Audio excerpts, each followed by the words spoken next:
Hello नमस्कार मैत्रिणींनो. तर आज आपण बघणार आहोत पैठणी ब्लाऊजचा सुंदर असा डीप आणि बॅक नेक.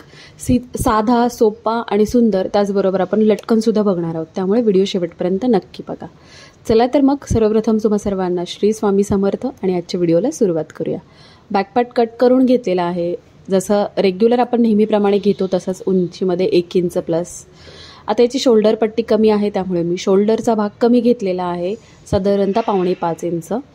त्यानंतर चेस्ट जी काही आहे, तर याची चेस्ट होती 38 आणि त्याचबरोबर पुढे 1.5 इंच शिलाई मार्जिन, कमरेचा चौथा, परत बॅक साईडला टक्स, त्यानंतर शिलाई मार्जिन जे काही असेल. गळारुंदी घेतलेली आहे 2.5 इंच. आता याला नॉट होत्या म्हणून मी 2.5 इंच गळारुंदी घेतली आहे. नॉट नसती तर आपण 2.25 इंच घेतली असते.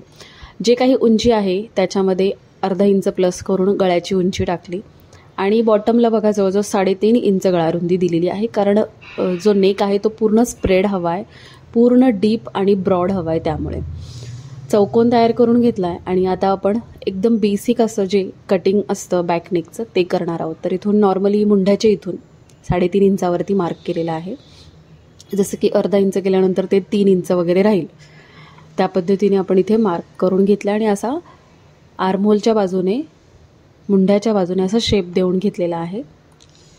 व्यवस्थित शेप द्यायचा. त्यानंतर सेंटरपासून 3 इंच आणि अशा पद्धतीने पूर्ण कमरेपर्यंत हा शेप दिलेला आहे. आता आपण याचं कटिंग करून घेऊयात. मेन फॅब्रिक आणि अस्तर दोन्ही आहे इथे. अगोदर आपण अस्तरवर मार्क केलं आणि अस्तरवर मार्क केल्यानंतर हे आहे असे पार्ट कट करून घेतलेले आहेत.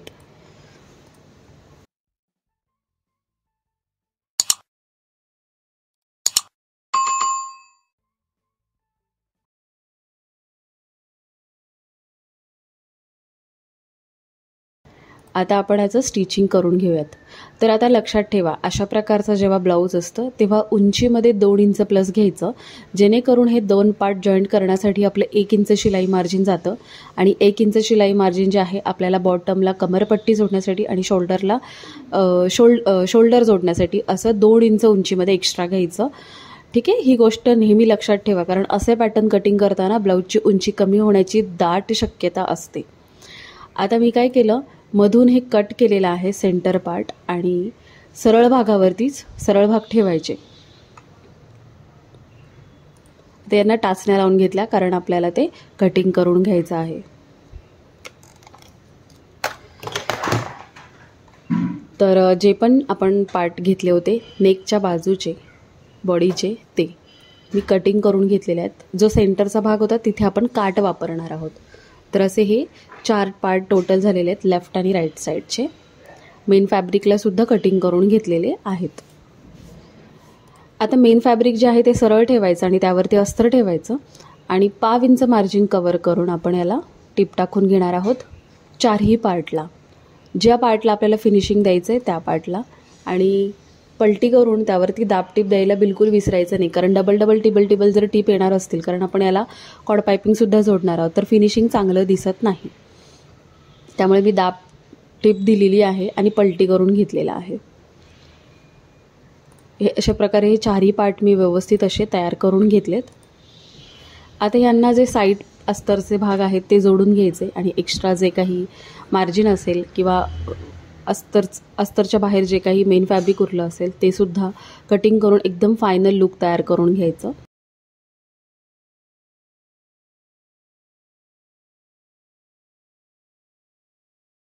त्यानंतर इथे गोल्डन कलरच्या मी क्रॉस पट्ट्या कट करून घेतलेल्या आहेत. आता याचा व्हिडिओ जर तुम्ही पाहिलेला नसेल तर डिस्क्रिप्शनमध्ये मी लिंक देते, नक्की चेक करा. आणि याला मी आता कॉड न वापरता पायपिंग करणार आहे. तर तुम्ही पाहू शकता अगदी कडेला ही जी पट्टी आहे आपण क्रॉस कट केलेली, अगदी कडेला एक लाईन, टेपचे 1 लाईन इतकं मार्जिन पकडून ते आपल्याला टेप टाकून घ्यायची आणि त्यानंतर आतल्या बाजूला दुमडून अशा प्रकारे फुगवटा तयार करत आपल्याला रेग्युलर जशी पायपिंग तयार करतो तशीच करायची. अशा पद्धतीने केल्यानंतर ब्लाऊजचं फिनिशिंग खूप सुंदर येतं. आणि आतल्या बाजूला सुद्धा आपण बघितलं एका साईडला अगोदरच आपण फोल्ड करून घेतली होती, त्यामुळे सुंदर असा हा पार्ट तयार झालेला आहे. आता पुढे पण पाहू शकता मी एका साईडला फोल्ड करून घेतली आणि त्यानंतर जोडलेली आहे. अशा प्रकारे चारही पार्ट्सला मी कॉर्ड पायपिंग किंवा पायपिंग रेग्युलर कॉन्ट्रास्ट कलरची, आता इथे मी गोल्डन वापरला आहे, तुम्ही वेगळा कुठला कलर वापरला तरीसुद्धा चालणार आहे.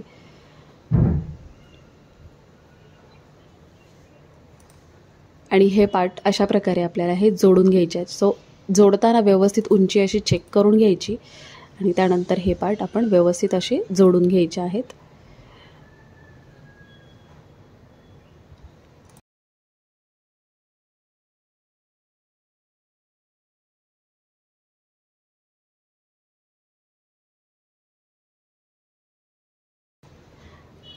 आता हे दोन्ही पार्ट्स मी जोडून घेतलेले आहेत. लेफ्ट आणि राईट एकावर एक ठेवून बघितले, कुठेही ते कमी जास्त झालेले नाही आहेत. आता आपण जो मधला पार्ट होता आपण कटिंग केला होता त्याच पद्धतीने आपल्याला इथे कट करायचे आहेत. तर हे एवढे काट आहेत एक साईडचे, तर मला जेवढे मी फक्त त्यावरती एक उलट्या बाजूने अटॅच करून घेतलं म्हणजे आपल्याला साईडला किती मार्जिन सोडायचं ते लक्षात येईल. त्यानंतर एक मेन फॅब्रिक घेतलेला आहे आणि मेन फॅब्रिक सरळ आणि काठाचा भाग सरळ असा ठेवून एक साईडने जॉईंट केलेला आहे, कारण एक साईडनं आपण कमरपट्टी जोडणार आहोत. तर एकच साईडनं मी इथे व्यवस्थित फिनिशिंग देऊन घेतलेलं आहे आणि साईडचे सगळे भाग मी कट करून घेतलेत. याचा सुद्धा सेंटर काढायचा व्यवस्थितरित्या आणि आपण जसं सुरुवातीला मी म्हणाले तुम्हाला 3-3 इंचावरती मी मार्क केलं होतं. सो ते कमी जास्त व्हायला नको म्हणून आपण सुरुवातीलाच ते मार्क कितीवर केलं होतं हे लक्षात ठेवलेलं आहे. सेंटर काढल्यानंतर दोन्ही बाजूला 3-3 इंचावर मार्क करायचं आणि त्यानंतर हा पार्ट जो आहे तो व्यवस्थित असा जोडून घ्यायचा आहे.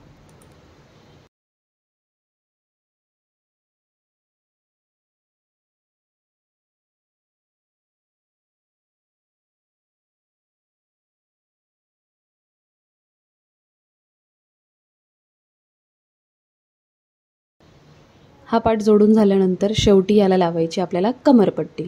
सो कमरपट्टी लावताना लक्षात ठेवा, जेव्हा अशा पद्धतीने तुम्ही पॅटर्न बनवता तेव्हा कमरपट्टी जोडताना खूप लक्ष द्यावं लागतं, जेणेकरून तुमचा पाठीमागचा जो भाग आहे सेंटरचा तो त्याला असा कोन निघतो आणि ॲक्च्युली आपलं ब्लाऊजचं फिनिशिंग तिथेच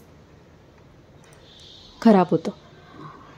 तर आता लक्षात ठेवा, जेव्हा पण आपण कमरपट्टी जोडणार आहोत तेव्हा त्याला 2 ठिकाणी प्लीट्स द्यायला विसरायचं नाही, जिथे आपण टक्स घेतो तिथे.